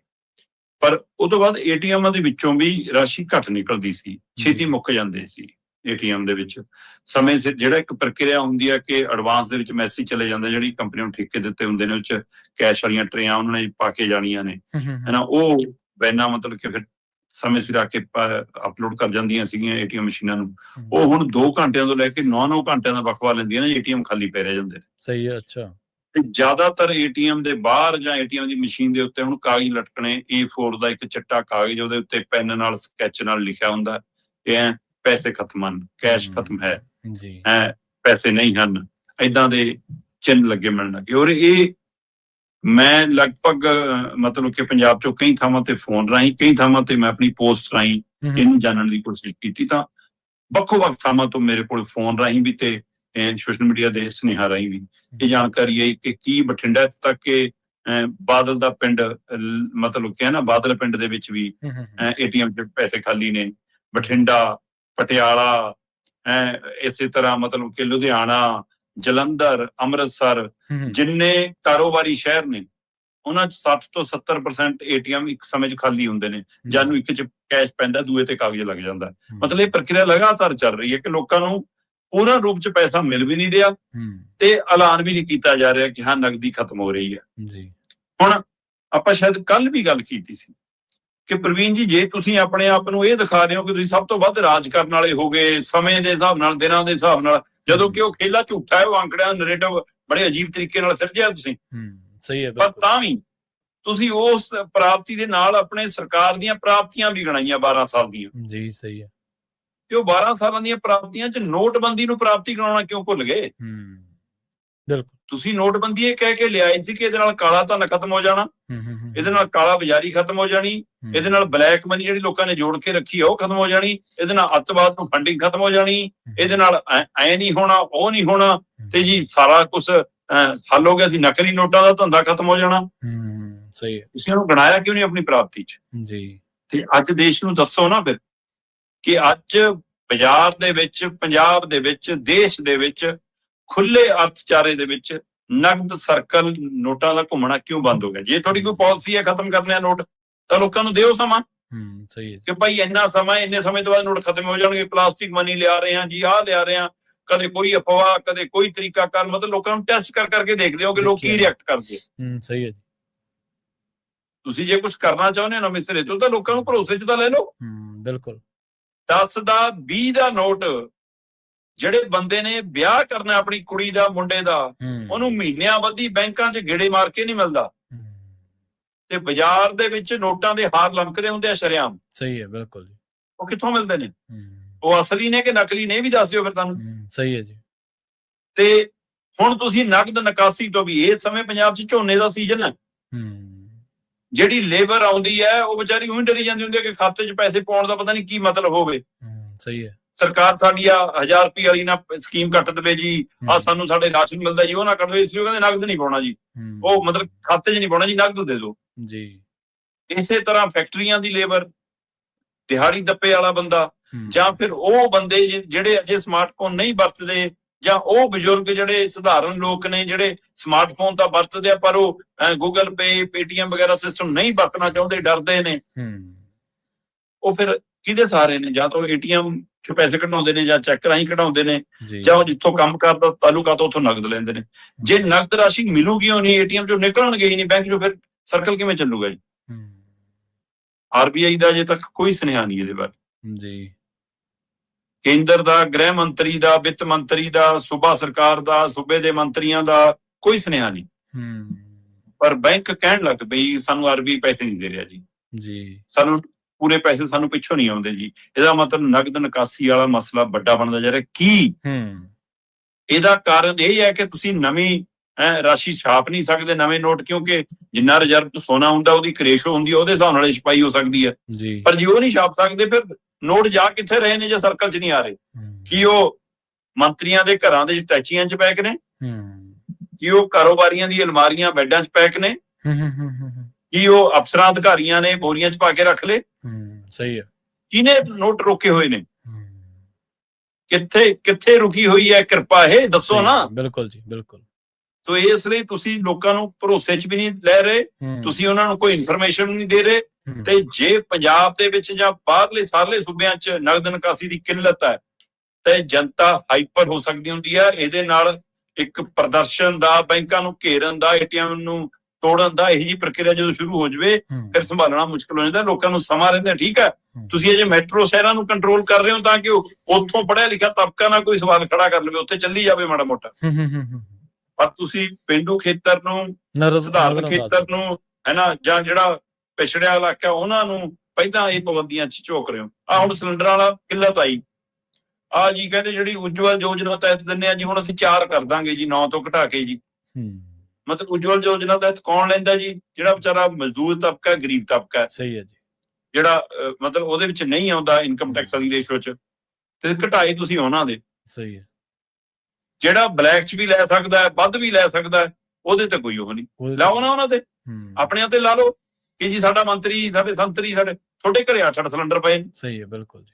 ਤੇ ਇਸ ਲਈ ਇਸੇ ਤਰ੍ਹਾਂ ਤੁਹਾਡੇ ਘਰੇ ਨਗਦ ਨੋਟ ਪਏ ਨੇ, ਜਿਹਨੂੰ ਵਿਚਾਰ ਨੂੰ 1000-2000 ਦੀ ਲੋੜ ਹੈ, 10,000 ਦੀ ਲੋੜ ਹੈ, 20,000 ਦੀ ਲੋੜ ਹੈ, ਉਹਨੂੰ ਉਹ ਵੀ ਨਹੀਂ ਮਿਲ ਰਿਹਾ।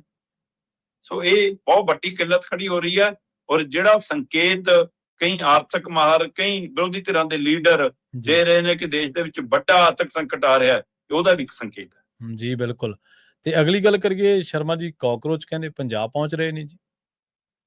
ਹਾਂਜੀ, ਅੱਜ ਸਾਡੇ 13 ਤਰੀਕ ਚੜ੍ਹ ਗਈ, 13 ਜੂਨ, ਤੇ ਅੱਜ ਕਾਕਰੋਚਾਂ ਨੇ ਤੈਅ ਕੀਤਾ ਹੋਇਆ, ਕਾਕਰੋਚ ਜਨਤਾ ਪਾਰਟੀ ਨੇ, ਕਿ ਅਸੀਂ ਪੰਜਾਬ 'ਚ ਪ੍ਰਦਰਸ਼ਨ ਕਰਾਂਗੇ। ਠੀਕ ਹੈ। ਜਿੱਦਣ ਜੰਤਰ ਮੰਤਰ ਪ੍ਰਦਰਸ਼ਨ ਕੀਤਾ ਸੀ ਉਦਣ ਐਲਾਨ ਕੀਤਾ ਸੀਗਾ ਕਿ 13 ਤਰੀਕ ਤੱਕ ਢੀਕਾਂਗੇ ਕਿ ਜੇ ਮੰਤਰੀ ਸਾਹਿਬ, ਕੇਂਦਰੀ ਸਿੱਖਿਆ ਮੰਤਰੀ ਅਸਤੀਫਾ ਨਹੀਂ ਦਿੰਦੇ ਫਿਰ ਮੈਂ ਦੇਸ਼ ਭਰ ਨਿਕਲੂੰਗਾ, ਵੀ ਜੇ ਦੀਪਕੇ ਨੇ ਐਲਾਨ ਕੀਤਾ ਸੀ। ਪਰ 13 ਤਰੀਕ ਤਾਂ ਢੀਕੀ ਹੋਣੀ ਜਨਾਬ ਨੇ। 11 ਤਰੀਕ ਨੂੰ ਪੁਣੇ 'ਚ ਸੀ ਪ੍ਰਦਰਸ਼ਨ ਜੀ, 12 ਤਰੀਕ ਨੂੰ ਲਖਨਊ 'ਚ ਸੀ ਪ੍ਰਦਰਸ਼ਨ, 13 ਤਰੀਕ ਨੂੰ ਅੱਜ ਸ਼ਾਮ ਨੂੰ 4 ਵਜੇ ਅੰਮ੍ਰਿਤਸਰ ਗੇਟ ਦੇ ਉੱਤੇ ਪ੍ਰਦਰਸ਼ਨ ਹੈ।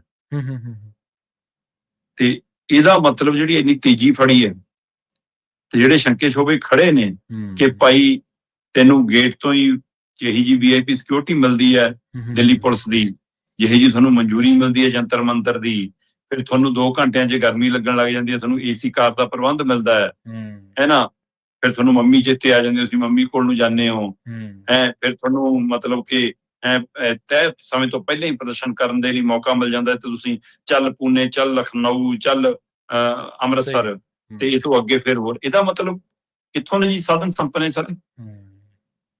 ਕੌਣ ਕਰਾ ਕੇ ਦੇ ਰਿਹਾ ਸਾਰੇ ਪ੍ਰਬੰਧ? ਬਿਲਕੁਲ। ਅਜੇ ਤੁਹਾਡੇ ਕੋਲ ਕੋਈ ਸੰਗਠਨ ਨਹੀਂ, ਕੋਈ ਢਾਂਚਾ ਨਹੀਂ, ਤੁਸੀਂ ਤਾਂ ਇੱਕ ਚੀਫ ਜਸਟਿਸ ਸਾਹਿਬ ਦੀ ਟਿੱਪਣੀ ਤੋਂ ਬਾਅਦ ਤੰਜ ਰੂਪ 'ਚ, ਵਿਅੰਗ ਰੂਪ 'ਚ ਇੱਕ ਪੇਜ ਬਣਾਇਆ ਸੀ ਸੋਸ਼ਲ ਮੀਡੀਆ ਤੇ, ਇੱਕ ਅਕਾਊਂਟ ਬਣਾਇਆ ਸੀ। ਸਹੀ ਹੈ। ਉਹ ਉਸ ਤੋਂ ਬਾਅਦ ਤੁਹਾਨੂੰ ਅਚਾਨਕ ਪਾਰਟੀ ਕਿਵੇਂ ਲੱਗਣ ਲੱਗ ਪਈ, ਹੈ ਨਾ, ਕਿਵੇਂ ਲੱਗਣ ਲੱਗ ਪਿਆ ਕਿ ਸ਼ਾਇਦ ਅਸੀਂ ਬਦਲ ਬਣ ਸਕਦੇ ਹਾਂ। ਮੈਂ ਕਹਿੰਦਾ ਯੂਥ ਆਵੇ ਜੀ, ਯੂਥ ਦੇਸ਼ ਦੀ ਅਗਵਾਈ ਕਰੇ, ਹੈ ਨਾ, ਚੇਤਨ ਹੋ ਕੇ ਆਵੇ, ਹੈ, ਮਤਲਬ ਜੋਸ਼ ਤੇ ਸਮਝ ਇਕੱਠੀਆਂ ਹੋਣ, ਹੈ। ਪਰ ਜਿਹੜੇ ਤਰੀਕੇਕਾਰ ਨਾਲ ਤੁਸੀਂ ਆ ਰਹੇ ਹੋ, ਲੋਕ ਤੁਹਾਡੇ 'ਚੋਂ ਅੰਨਾ ਹਜ਼ਾਰੇ ਕਿਉਂ ਦੇਖ ਰਹੇ? ਸਹੀ ਹੈ। ਲੋਕ ਇਹ ਕਿਉਂ ਅੰਦਾਜ਼ਾ ਲਾਉਣ ਦੀ ਕੋਸ਼ਿਸ਼ ਕਰ ਰਹੇ ਕਿ ਇੰਨਾ ਸਾਰਾ ਕੁਝ ਪ੍ਰਬੰਧ, ਢਾਂਚਾ, ਪੈਸਾ ਜਾਂਦਾ? ਦੱਸੋ ਸਾਨੂੰ ਪੈਸਾ ਕਿੱਥੋਂ ਆ ਰਿਹਾ ਜੀ? ਦਿਓ ਸਾਹਿਬ। ਤੇ ਇਹ ਸਾਰਾ ਮੈਨੇਜਮੈਂਟ ਕਿਵੇਂ ਹੋ ਰਹੀ ਹੈ ਜੀ? ਸਾਰਾ ਕੌਣ ਕਰਕੇ ਦੇ ਰਿਹਾ ਜੀ? ਸੋ ਇਸ ਲਈ ਇਹਦੇ ਉੱਤੇ ਬਹੁਤ ਸ਼ੰਕੇ ਸ਼ੁਬੇ ਪੈਦਾ ਹੋ ਰਹੇ ਨੇ ਅਜੇ ਵੀ ਕਿ ਕਾਕਰੋਚ ਦੇ ਪਿੱਛੇ ਕੋਈ ਇਹਨਾਂ ਦਾ ਪਾਲਣਹਾਰਾ ਤਾਂ ਨਹੀਂ, ਕੋਈ ਤਾਰਨਹਾਰਾ ਤਾਂ ਨਹੀਂ। ਸੋ ਇਸ ਲਈ ਇਹ ਦੇਖਣ ਵਾਲੀ ਹੋਏਗੀ, ਇਹਦੇ ਤੇ ਨਜ਼ਰ ਰੱਖਣ ਦੀ ਵੀ ਲੋੜ ਪਏਗੀ। ਤੇ ਇਸ ਲਈ ਬਾਚਿਆ ਵੀ ਜਾ ਰਿਹਾ। ਅੱਜ ਪੰਜਾਬ ਦੇ ਵਿੱਚ ਆ ਕੇ ਉਹ ਕਹਿੰਦੇ ਜੀ, ਅਸੀਂ ਤਾਂ ਉਹੀ ਕੋਸ਼ਿਸ਼ ਹੈ ਕਿ ਅਸੀਂ ਅਸਤੀਫਾ ਮੰਗਣਾ ਜੀ ਉਹਦਾ, ਸਿੱਖਿਆ ਮੰਤਰੀ ਦਾ ਜੀ। ਸੋ ਦੇਖਦੇ ਹਾਂ ਜੀ ਕਿੰਨਾ ਇਕੱਠ ਹੁੰਦਾ ਹੈ, ਬਾਹਰਲੇ ਸੂਬਿਆਂ ਤੋਂ ਕਿੰਨੇ ਕਾਕਰੋਚ ਆਉਂਦੇ ਨੇ, ਪੰਜਾਬ ਵਾਲੇ ਕਿੰਨੇ ਕੁ ਜਾਂਦੇ ਨੇ, ਮੀਡੀਆ ਕਿਵੇਂ ਲੈਂਦਾ, ਸਰਕਾਰ ਉਹਨੂੰ ਕਿਵੇਂ ਲੈਂਦੀ ਹੈ, ਦੇਖਦੇ ਹਾਂ ਜੀ। ਬਿਲਕੁਲ। ਨਾਲੇ ਦੂਜੀ ਗੱਲ ਇਹ ਵੀ ਹੈ ਸ਼ਰਮਾ ਜੀ, ਸ਼ੰਕੇ ਉਦੋਂ ਵੀ ਗੂੜੇ ਹੋ ਜਾਂਦੇ ਆ ਜਦੋਂ ਮੰਨ ਲਓ ਵਿਰੋਧੀ ਧਿਰਾਂ ਨੂੰ ਤਾਂ ਬਾਹਰ ਨਿਕਲਣ ਦੀ ਵੀ ਇਜਾਜ਼ਤ ਨਾ ਹੋਵੇ। ਧਰਨੇ ਪ੍ਰਦਰਸ਼ਨ ਕਰਨੇ ਤਾਂ ਬਹੁਤ ਦੂਰ ਦੀ ਗੱਲ ਹੈ। ਦੇਸ਼ ਦੇ ਵਿੱਚ ਵਿਰੋਧੀ ਧਿਰਾਂ ਵੀ ਤਾਂ ਹੈਗੀਆਂ ਨੇ ਨਾ, ਉਹਨਾਂ ਦੇ ਨਾਲ ਦੀ ਨਾਲ ਰੇਡਾਂ ਸ਼ੁਰੂ ਹੋ ਜਾਂਦੀਆਂ ਨੇ। ਬੇਰੁਜ਼ਗਾਰਾਂ ਨੂੰ ਧਰਨੇ ਪ੍ਰਦਰਸ਼ਨ ਕਰਨ ਦੀ ਇਜਾਜ਼ਤ ਨਹੀਂ ਗੀ। ਇਹੀ ਪੰਜਾਬ ਦੇ ਵਿੱਚ ਆ ਰਿਹਾ, ਇਹੀ ਪੰਜਾਬ ਪੁਲਿਸ ਨੇ ਪਟਿਆਲੇ ਦੇ ਵਿੱਚ ਕੀ ਕੁਛ ਕੀਤਾ, ਆਪਾਂ ਉਹਦੇ ਤੇ ਚਰਚਾ ਕੀਤੀ ਹੈ। ਤੇ ਇਹਨੂੰ ਫੈਸਿਲਿਟੇਟ ਕੀਤਾ ਜਾ ਰਿਹਾ। ਹਾਂਜੀ, ਇਸ ਬੰਦੇ ਨੂੰ ਇਹੀ ਦੇਖਣਾ ਹੋਊਗਾ ਕਿ ਅੱਜ ਉੱਥੇ ਉਹ ਡਾਂਗ ਫੇਰਨ ਵਾਲੇ, ਹੁੱਜਾ ਮਾਰਨ ਵਾਲੇ ਡੀਐਸਪੀ ਸਾਹਿਬ ਜਾਣਗੇ? ਅੱਜ ਉਹ ਟੈਂਟ ਫਾੜਨ ਵਾਲਾ ਐਸਐਚਓ ਜਾਊਗਾ ਉੱਥੇ? ਜੀ ਸਹੀ ਹੈ। ਅੱਜ ਦੇਖਦੇ ਹਾਂ ਇਹਨਾਂ ਦਾ ਕਿਵੇਂ ਵਿਵਹਾਰ ਆਉਂਦਾ। ਬੀਬੀ ਜਾਊਗੀ ਜਿਹੜੀ ਕਹਿੰਦੀ ਸੀ ਉਹ ਪੀਲੇ ਪਰਨੇ ਵਾਲੇ ਨੂੰ ਚੱਕ ਕੇ ਲਿਆਓ, ਉਹੋ ਜਿਹੇ ਅਫਸਰ ਜਾਣਗੇ ਉੱਥੇ। ਬਿਲਕੁਲ ਜੀ। ਜਾਂਦੇ ਜਾਂਦੇ ਗੱਲ ਕਰੀਏ ਸ਼ਰਮਾ ਜੀ, ਕੌਮਾਂਤਰੀ ਵਰਤਾਰੇ ਦੀ ਜੰਗ ਕਹਿੰਦੇ ਮੰਨ ਲਿਆ ਜਾਵੇ ਵੀ ਹੁਣ ਮੁੱਕ ਗਿਆ। ਪ੍ਰਵੀਨ ਜੀ ਕਿਵੇਂ ਮੰਨ ਲਈਏ? ਟਰੰਪ ਦੇ ਉੱਤੇ ਯਕੀਨ ਕਰ ਲਈਏ ਜੀ? 5 ਘੰਟੇ ਪਹਿਲਾਂ ਆਪਣੇ ਸੋਸ਼ਲ ਮੀਡੀਆ ਤੇ ਪਾਉਂਦਾ ਕਿ ਅੱਜ ਰਾਤ ਦਾ ਦਿਨ ਹੈ ਇਰਾਨ ਦੇ ਲਈ, ਬਸ ਅੱਜ ਰਾਤ ਦੇ ਵਿੱਚ ਟੁਕੜਾ ਸਾਫ਼ ਕਰ ਦਾਂਗੇ। 5 ਘੰਟੇ ਆਉਂਦਾ ਕਹਿੰਦਾ ਬਸ ਆਪਣੀ ਤਾਂ ਗੱਲ ਨੇੜੇ ਲੱਗ ਗਈ, ਬਸ ਦਸਤਖਤ ਕਰਨ ਜਾਣਾ। ਆਪਣਾ ਉਪ ਰਾਸ਼ਟਰਪਤੀ ਚੱਲਿਆ ਜੀ, ਤਿਆਰ ਹੋ ਗਈ ਡੀਲ। ਤੇ ਉਹ ਕਹਿੰਦੇ ਕਿਹੜੀ ਡੀਲ? ਡੀਲ ਤਾਂ ਆਹੀ ਹੋਈ ਹੈ ਕਿ ਹਾਰਮੋਜ਼ ਦਾ ਕੰਟਰੋਲ ਸਾਡੇ ਕੋਲ ਰਹੂਗਾ, ਸਾਡੇ ਪੁਰਾਣੇ ਬਕਾਇਆ ਤੁਸੀਂ ਅਦਾ ਕਰੋਗੇ, ਹੈ ਨਾ। ਤੇ ਇਸ ਤਰੀਕੇ ਕਰਨ ਨਾਲ ਤੁਸੀਂ ਕਹਿੰਦੇ ਕੱਲਾ ਸੀਜ਼ ਫਾਇਰ ਨਹੀਂ ਹੋਊਗਾ, ਪੂਰਨ ਤੌਰ ਤੇ ਜੰਗ ਖਤਮ ਹੋਊਗੀ। ਉਹਨਾਂ ਨੇ ਇਹ ਸ਼ਰਤਾਂ ਇਰਾਨ ਨੇ ਆਪਣੇ ਮੀਡੀਆ 'ਚ ਜਨਤਕ ਕਰਤੀਆਂ। ਫਿਰ ਟਰੰਪ ਕਹਿੰਦੇ ਵੀ ਇਹ ਸ਼ਰਤਾਂ ਹੀ ਨਹੀਂ ਸੀਗੀਆਂ, ਕੰਟਰੋਲ ਤਾਂ ਅਸੀਂ ਲੈਣਾ ਤੇਲ ਦਾ ਕੰਟਰੋਲ ਤਾਂ ਸਾਡੇ ਕੋਲ ਰਹੂਗਾ, ਤੁਸੀਂ ਪਰਮਾਣੂ ਦੀ ਕੋਈ ਕਾਰਵਾਈ ਨਹੀਂ ਕਰੋਗੇ। ਇਸ ਤਰੀਕੇ ਕਰਨ ਨਾਲ ਜਦੋਂ ਅਜੇ ਵੀ ਦੁਵਿਧਾਵਾਂ ਖੜੀਆਂ ਨੇ ਤੇ ਟਰੰਪ ਪਲ ਪਲ ਬਦਲ ਜਾਂਦੇ ਨੇ, ਹੈ ਨਾ। ਕਦੇ ਕਹਿੰਦੇ ਬਸ ਆਪਣੇ ਹੀ ਮੀਡੀਆ ਨੂੰ, ਪੱਤਰਕਾਰਾਂ ਨੂੰ ਵਾਈਟ ਹਾਊਸ ਬੁਲਾ ਕੇ ਕਹਿੰਦੇ ਨੇ ਕਿ ਹੋ ਗਿਆ ਸਮਝੌਤਾ, ਹੋ ਗਿਆ ਸਾਡਾ, ਜੰਗ ਖਤਮ ਹੋਣ, ਬਸ ਫਾਈਨਲ ਦਸਤਖਤ ਹੋਣ। ਇਸ ਲਈ ਯਕੀਨ ਨਹੀਂ ਹੋ ਰਿਹਾ। ਬੇਸ਼ੱਕ ਉਹਨਾਂ ਦੇ ਬੋਲਾਂ ਤੋਂ ਬਾਅਦ ਤੁਰੰਤ ਸ਼ੇਅਰ ਮਾਰਕੀਟ 'ਚ, ਭਾਰਤ 'ਚ ਵੀ ਉਛਾਲ ਆਇਆ, ਕੱਚੇ ਤੇਲ ਦੀਆਂ ਕੀਮਤਾਂ ਵੀ $100 ਪ੍ਰਤੀ ਬੈਰਲ ਤੋਂ ਥੱਲੇ ਆ ਕੇ 90 ਦੇ ਗੇਟ 'ਚ ਆ ਗਈਆਂ, ਹੈ ਨਾ। ਜੇ ਜੰਗ ਖਤਮ ਹੋ ਜਾਵੇ ਤਾਂ ਬਹੁਤ ਉਮੀਦ ਹੈ ਤੇ ਖਤਮ ਹੋਣੀ ਚਾਹੀਦੀ ਹੈ, ਪਰ ਕਰਾਉਣ ਲਈ ਕੌਣ ਪਹਿਲਕਦਮੀ ਕਰੂਗਾ? ਟਰੰਪ ਦੇ ਉੱਤੇ ਹੀ ਹੈ। ਨੇਤਨਯਾਹੂ ਤੇ ਟਰੰਪ ਦੇ ਆਪਸ ਦੇ ਵਿੱਚ 36 ਦਾ ਅੰਕੜਾ ਬਣਿਆ ਹੋਇਆ। ਸਹੀ ਹੈ। ਤੇ ਨੇਤਨਯਾਹੂ ਕਹਿੰਦਾ ਜਦ ਤੱਕ ਮੈਂ PM ਹੈ ਉੱਥੇ ਦਾ, ਤਦ ਤੱਕ ਤਾਂ ਮੈਂ ਨਹੀਂ ਇਜ਼ਰਾਈਲ ਦੇ ਫੈਸਲਿਆਂ ਨੂੰ ਕਿਸੇ ਹੋਰ ਤੋਂ ਲੈਣ ਦਿੰਦਾ। ਫਿਰ ਜੇ ਉਹਨੇ ਕਰਨਾ ਫੈਸਲਾ, ਫਿਰ ਲਿਬਨਾਨ ਦਾ ਕੀ ਬਣਨਾ? ਸਹੀ ਹੈ। ਉਹ ਜਿਹੜੇ ਹਮਲੇ ਹੋ ਰਹੇ ਨੇ। ਸੋ ਇਸ ਲਈ ਅਜੇ ਤਣਾਅ ਖਤਮ ਨਹੀਂ ਹੋਇਆ, ਅਜੇ ਸਥਿਤੀਆਂ ਖੜੀਆਂ। ਈਰਾਨ ਕਹਿੰਦਾ ਇਹਨਾਂ ਦੇ ਡਰੋਨ ਹਮਲੇ ਕਰ ਰਹੇ ਨੇ, ਮਿਜ਼ਾਈਲਾਂ ਦਾਗ ਰਹੇ ਨੇ। ਉਹ ਕਹਿੰਦੇ ਕਿ ਇਹ ਸਾਡੇ ਟਿਕਾਣਿਆਂ ਨੂੰ ਨਿਸ਼ਾਨਾ ਬਣਾ ਰਹੇ ਨੇ। ਪਰ ਇੱਧਰ ਸਾਡੇ ਤਾਂ 3 ਭਾਰਤੀ ਚਲੇ ਗਏ। ਬਿਲਕੁਲ। ਜੇ ਇਹੀ ਕਿਸੇ ਹੋਰ ਪਾਸੇ ਹੋਇਆ ਹੁੰਦਾ ਤਾਂ ਹੁਣ ਤੱਕ ਤਾਂ ਸਾਡੀ ਦੇਸ਼ ਭਗਤੀ ਜਾਗੀ ਹੁੰਦੀ, ਅਸੀਂ ਘਰ ਮੇ ਘੁਸ ਕਰ ਮਾਰਨ ਚਲੇ ਗਏ ਹੁੰਦੇ। ਸਹੀ ਗੱਲ ਹੈ। ਤੇ ਹੁਣ ਸਾਹ ਵੀ ਨਹੀਂ ਨਿਕਲਦਾ ਜੀ, ਨਿੰਦਾ ਵੀ ਨਹੀਂ ਹੁੰਦੀ ਜੀ, ਨਿੰਦਾ ਮਤਾ ਵੀ ਨਹੀਂ ਪੈਂਦਾ ਜੀ। ਅਸੀਂ ਰਾਜਦੂਤ ਤਲਬ ਕਰ ਲਿਆ ਜੀ, ਦੂਜੀ ਵਾਰ ਤਲਬ ਕਰ ਲਿਆ ਜੀ ਅਮਰੀਕਾ ਦਾ ਰਾਜਦੂਤ। ਤਲਬ ਕਰਕੇ ਕੀ ਕੀਤਾ ਜੀ? ਅਸੀਂ ਰੋਸ ਜਤਾਤਾ ਜੀ ਉਹਨੂੰ, ਨੋਟ ਕਰਾਤਾ ਜੀ ਉਹਨੂੰ ਕਿ ਗਲਤ ਹੋਇਆ। ਨੋਟ ਤਾਂ ਉਹ ਕਿਹੜਾ ਖਬਰਾਂ ਨਹੀਂ ਦੇਖਦਾ? ਸਵਾਲ ਤਾਂ ਇਹੀ ਹੈ। ਹਾਂ, ਨੋਟ ਕਰਾਉਣ ਕੀ ਹੈ? ਉਹਨਾਂ ਦਾ ਕੰਮ ਹੀ ਹੈ ਦੁਨੀਆ ਭਰ ਦੇ। ਤੁਸੀਂ ਸੜਕ ਤੇ ਨਿਕਲੇ, ਤੁਸੀਂ ਕੋਈ ਮਤਾ ਪਾਇਆ, ਤੁਸੀਂ ਕੋਈ ਡੀਲ ਰੱਦ ਕੀਤੀ ਅਮਰੀਕਾ ਨਾਲ, ਤੁਸੀਂ ਅਮਰੀਕਾ ਨੂੰ ਕਿਹਾ ਕਿ ਰਿਸ਼ਤੇ ਤੋੜਦੇ ਆ। ਜਿਵੇਂ ਮਤਲਬ ਕਿ ਟਰੂਡੋ ਨੂੰ ਅੱਡੀਆਂ ਚੱਕ ਪੈਂਦੇ ਸੀ, ਜਿਵੇਂ ਪਾਕਿਸਤਾਨ ਵਾਲੇ ਮਸਲਿਆਂ ਤੇ ਅਸੀਂ ਬੋਲਦੇ ਆ, ਹੁਣ ਕਿਉਂ ਨਹੀਂ? ਇਹ ਵੀ ਤਾਂ ਦੁਸ਼ਮਣੀ ਕੱਢ ਰਿਹਾ। ਤੇ ਟਰੰਪ ਕੀ ਕਹਿ ਰਿਹਾ ਕਿ ਜੀ ਭਾਰਤੀ ਜਹਾਜ਼ਾਂ ਨੂੰ ਮੈਂ ਬਚਾ ਰਿਹਾ, ਈਰਾਨ ਹਮਲੇ ਕਰ ਰਿਹਾ। ਅੱਛਾ, ਵਾਹ, ਕਮਾਲ। ਸੋ ਇਸ ਲਈ ਇਹ ਖੇਡਾ ਵੱਡਾ ਜਨਾਬ। ਸਾਡੇ ਵਾਲੇ ਤਾਂ ਨਹੀਂ ਬੋਲਣਗੇ ਇਸ ਮਸਲੇ ਤੇ, ਪਰ ਮੀਡੀਆ ਵੀ ਨਹੀਂ ਬੋਲਦਾ, ਸਾਡਾ ਤਾਂ ਮੀਡੀਆ ਵੀ ਇਸ ਮਸਲੇ ਤੇ ਚੁੱਪ ਹੈ। ਪਰ ਟਰੰਪ ਦੇ ਉੱਤੇ ਤਾਂ ਦੁਨੀਆ ਭਰ ਦੀ ਨਜ਼ਰ ਹੈ ਕਿ ਕਦੇ ਇਹਨੂੰ ਸਮੱਤ ਆਵੇ ਤੇ ਕੋਈ ਇਹ ਸਹੀ ਫੈਸਲਾ ਕਰਕੇ ਜੰਗ ਚੋਂ ਬਾਹਰ ਨਿਕਲੇ, ਕਿਉਂਕਿ ਬੇਸ਼ੱਕ 3 ਦੇਸ਼ਾਂ 4 ਦੇਸ਼ਾਂ ਦੇ ਵਿਚਾਲੇ ਇਹ ਜੰਗ ਹੈ, ਪਰ ਪੂਰੀ ਦੁਨੀਆ ਪ੍ਰਭਾਵਿਤ ਹੈ। ਜੀ ਬਿਲਕੁਲ, ਕੋਈ ਸ਼ੱਕ ਨਹੀਂ ਹੈ ਸ਼ਰਮਾ ਜੀ। ਪਰ ਤੁਸੀਂ ਦੇਖੋ ਵੀ ਜਦੋਂ ਕੋਈ ਮਸਲਾ ਪਾਕਿਸਤਾਨ ਦੇ ਨਾਲ ਹੈ ਜਦੋਂ ਕੋਈ ਮਸਲਾ ਸ਼੍ਰੀਲੰਕਾ ਦੇ ਨਾਲ ਹੈ ਤੇ ਕੈਨੇਡਾ ਦੇ ਨਾਲ ਹੈ, ਉਦੋਂ ਭਗਤਾਂ ਦਾ ਤੇ ਮੀਡੀਆ ਦਾ ਝੁਕਾਅ ਦੇਖੋ ਤੇ ਉਦੋਂ ਉਹਨਾਂ ਦੇ ਜੋਸ਼ ਦੇਖਿਆ ਕਰੋ ਕੀ ਹੈ। ਜਦੋਂ ਕੋਈ ਮਸਲਾ ਚੀਨ ਜਾਂ ਅਮਰੀਕਾ ਨਾਲ ਹੈ, ਫਿਰ ਦੇਖੋ ਤੁਸੀਂ, ਫਿਰ ਸੌਫਟ ਕਾਰਨਰ ਵਾਲੇ ਪਾਸੇ ਹੋ ਜਾਂਦੇ ਆ, ਅਸੀਂ ਜੀ ਤਲਬ ਕਰ ਲਿਆ, ਅਸੀਂ ਆਹ ਕਰ ਲਿਆ, ਫਲਾਂ ਕਰ ਲਿਆ। ਬਹੁਤ ਧੰਨਵਾਦ ਸ਼ਰਮਾ ਜੀ ਤੁਹਾਡਾ ਇਹਨਾਂ ਖਾਸ ਖਬਰਾਂ ਤੇ ਖਾਸ ਜਾਣਕਾਰੀਆਂ ਦੇ ਲਈ ਜੀ। ਸਤਿ ਸ਼੍ਰੀ ਅਕਾਲ ਜੀ। ਪ੍ਰੋਗਰਾਮ ਖਬਰ ਤੇ ਨਜ਼ਰ ਨੂੰ ਆਪਾਂ ਇੱਥੇ ਸਮਾਪਤ ਕਰਾਂਗੇ, ਸਮਾਂ ਇਜਾਜ਼ਤ ਨਹੀਂ ਦਿੰਦਾ। ਤੁਹਾਡਾ ਸਾਰਿਆਂ ਦਾ ਬਹੁਤ ਧੰਨਵਾਦ। ਸਤਿ ਸ਼੍ਰੀ ਅਕਾਲ। ਇਸੇ ਤਰ੍ਹਾਂ ਜੁੜੇ ਰਹੋ ਪੰਜਾਬੀ ਰੇਡੀਓ USA ਦੇ।